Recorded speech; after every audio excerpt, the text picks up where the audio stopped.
cowboy once stopped in an old abandoned school to escape a storm. But when he walked inside, he heard something impossible. A child's voice in a place that had been empty for years. And on the blackboard behind the boy were 5 chilling words. Wait until the cowboy comes. Dark clouds rolled across the prairie as Lucas Reed rode quickly along the dirt road. The wind howled across the open land, carrying the smell of rain. A storm was coming fast. Lucas pulled his coat tighter and looked ahead. Across the empty field stood an old wooden schoolhouse. The building leaned slightly with age, its windows dusty and cracked. Lucas guided his horse toward it. Better than getting soaked out here, he muttered. Thunder rumbled in the distance as he climbed down and tied his horse to the broken fence. The schoolhouse door creaked loudly when he pushed it open. Inside, the room was quiet. Rows of old desks stood covered in dust. A blackboard stretched across the front wall. Lucas stepped inside and closed the door behind him as rain began pouring outside. For a moment, the only sound was the storm hitting the roof. Then he heard it, a small movement. Lucas turned slowly. At the very back of the classroom, a little boy sat quietly under one of the desks. The boy looked thin and tired, holding a small blanket tightly in his hands. Lucas blinked in surprise. "Kid, what are you doing here?" The boy looked up calmly like he had been expecting someone. Then he pointed toward the blackboard behind Lucas. Lucas turned and looked. Written in chalk across the board were the words, "Don't leave until the cowboy finds you." Lucas felt a chill run down his spine, because someone had written that message, and somehow they had known he would be the one to arrive. Rain hammered against the roof of the old schoolhouse as Lucas Reed slowly turned back toward the boy. The classroom smelled of dust and wetwood. Lucas walked carefully between the old desks. "Hey there," he said gently. "You all right, kid?" The boy didn't answer right away. He just watched Lucas with tired eyes, still clutching the small blanket in his hands. Lucas crouched down beside the desk. "What's your name?" The boy spoke quietly. "Daniel." Lucas nodded. "Well, Daniel, this isn't exactly the best place to wait out a storm." The boy glanced toward the blackboard. "My mama said I had to stay here." Lucas looked at the chalk message again. "Don't leave until the cowboy finds you."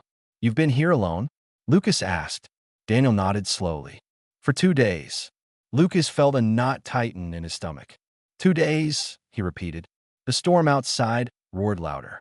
Lucas removed his coat and wrapped it around the boy's shoulders. "Where's your mama now?" he asked. Daniel pointed toward the hills outside the window. "She went away." "Why?" Daniel hesitated.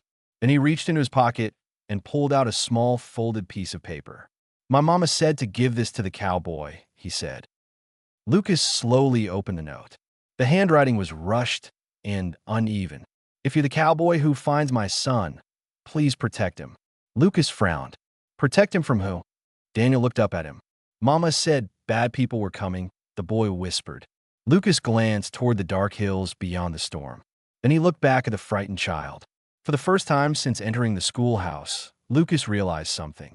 The boy hadn't been hiding from the storm. He had been hiding from someone.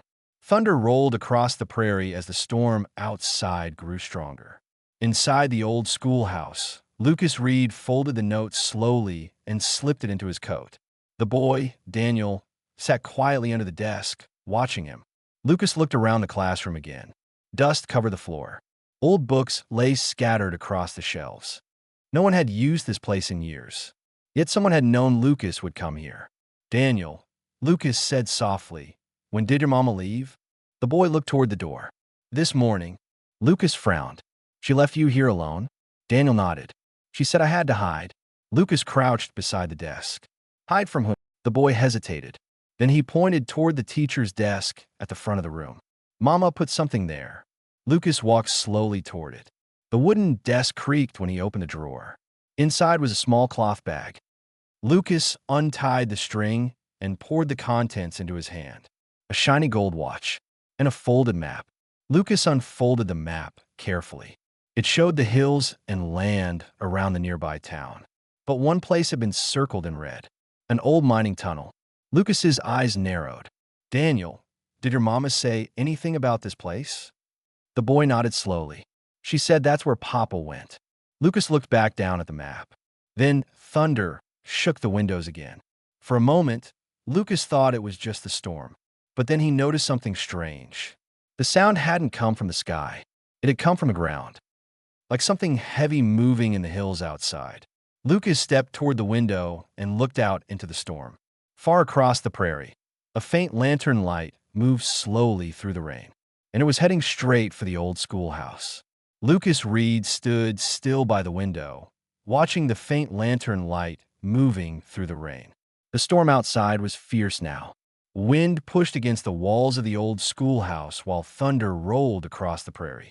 Behind him, Daniel's small voice broke the silence. "Are they coming?" Lucas turned slowly. "Who?" he asked. Daniel pulled the blanket tighter around himself. "The men Mama was scared of." Lucas looked back out the window. The lantern light was closer now. Whoever carried it was riding slowly across the muddy trail toward the schoolhouse. Lucas moved quickly. He grabbed the map and the gold watch and slipped them back into the cloth bag. Then he crouched beside Daniel. "Listen carefully," Lucas said quietly. "If anyone comes inside, you stay hidden under this desk." Daniel nodded nervously. Lucas walked to the door and peeked through a crack in the wood. The lantern was almost at the fence now, through the heavy rain. Lucas could make out the shape of a single rider. Not a group, just one man on horseback. Lucas frowned slightly. The rider stopped in front of the schoolhouse and climbed down slowly. For a moment, Lucas considered opening the door, but something made him hesitate. The man outside looked injured. He leaned heavily against the horse as he walked toward the steps. Then the door handle suddenly rattled. Daniel gasped quietly from the back of the room. Lucas placed a hand on the door. "Who's there?" he called. For a moment, there was only the sound of rain. Then a weak voice answered from outside. "Please, open the door." Lucas froze, because he recognized that voice. And when he finally opened the door, a wounded man collapsed into his arms. It was Daniel's father. Lucas Reed quickly pulled the wounded man inside the schoolhouse as the storm raged outside. The door slammed shut behind them. Daniel ran from the back of the room the moment he saw him. "Papa." The boy dropped the blanket and wrapped his arms around the man. The man's face was pale, and his clothes were soaked with rain and mud. Lucas helped him sit against the teacher's desk. "Easy," Lucas said. "You're hurt." The man nodded weakly. "I didn't think I'd make it back." Daniel held his father's hand tightly. "I waited like you told me," the boy said. The man looked at him with tired eyes. "I knew you would." Lucas stepped closer. "You're the one who left the message on the blackboard," he said. The man looked up at him. "Yes." Lucas crossed his arms. "You knew a cowboy would come here?" The man gave a faint smile. "Not just any cowboy." Lucas frowned. "What do you mean?" The man pointed toward the map and the gold watch Lucas had placed on the desk earlier. "You remember the mines near the hills?" Lucas's eyes narrowed. "Of course. They reopened them," the man said quietly. Lucas felt a chill run down his spine. "Those mines were closed years ago," he replied. "They were dangerous." The man nodded slowly. "That's exactly why they reopened them." Lucas stared at him. "You're saying someone is working those mines again?" The man looked toward the storm outside. "Yes." Then he spoke the words that made the entire situation clear. "They're digging for something they were never supposed to find." The storm outside slowly began to fade, but inside the old schoolhouse the air felt heavier than before. Lucas Reed stood near the teacher's desk, staring at Daniel's father. "Digging for what?" Lucas asked quietly. The man wiped the rain from his face and took a slow breath. "For gold," he said. Lucas frowned. "People have been chasing gold in these hills for 50 years. The man shook his head weakly. "No, not gold." He pointed toward the map on the desk. "They found something deeper in the tunnels." Lucas looked down at the map again. The red circle marked the entrance of the old mine. "What did they find?" Lucas asked. The man hesitated. Then he spoke carefully. "Evidence." Lucas's eyes narrowed. "Evidence of what?" The man looked toward Daniel, sitting beside him. "Years ago, when the mines were first closed, several workers disappeared." Lucas remembered the stories. Men going into the tunnels and never coming back. Everyone had blamed cave-ins. "You're saying those men didn't die in accidents?" Lucas asked. The man shook his head slowly. "They found bones in the tunnels last week." The room fell silent. Lucas crossed his arms. And someone doesn't want people to know. The man nodded. The mine owners are trying to cover it up. Lucas glanced at Daniel. So they're hunting anyone who found the truth. The man's voice dropped to a whisper. That's why I hid my son. Daniel looked confused. Lucas placed a hand gently on the boy's shoulder.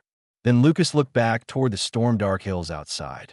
If the mine owners were hiding something that dangerous, this story was far from over.